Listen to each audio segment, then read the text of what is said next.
A diver who assisted in the search inside the capsized Seacor Power is exposing why he believes a better job could have been done. 19 people were aboard the Seacor Power when it capsized April 13th.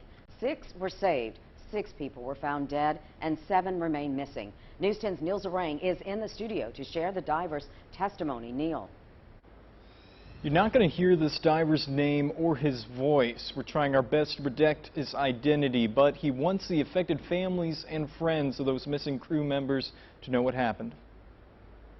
A picture seen countless times has new meaning. This skiff is where divers launched from, and it's not tied to anything but the handrails of the Seacor Power. This was one of many red flags one diver who wishes not to be identified remembers. Another was the creaking sound of the sunken lift boat made under the stresses of the waves and currents. And this actor's impression of his words: "We all came to the conclusion that that leg's holding the boat up, and if that thing crashes, where's it most likely to crash, and where can we be tied off to that we can cut that line off and not be dragged down as this thing is going down?" The main thing the divers wanted was a bigger boat so they're not pulled out of the Seacor Power by their safety ropes. The divers said in Port Fourchon there were better equipped diving boats with built-in decompression chambers, unlimited air, water heaters, better stabilization, and more. Many of which were not on their small skiff, which meant what could have been a 45-minute dive window became a 35 or 30-minute one. The divers were doing as they were told, but they weren't given the proper equipment to do the job. You don't send your infantry to fight a war with slingshots. The diver also said information that could have helped with the search, like which floors survivors were assigned to, was not shared.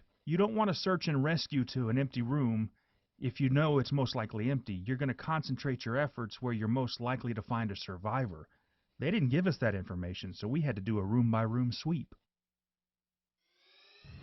I did reach out to the manager of Phoenix International, the contracted divers, about the equipment they used on the job, and they told me that they'd reach out to their president, and then the senior management said they didn't want to comment to the media. Neil Zarang, KLFY News 10.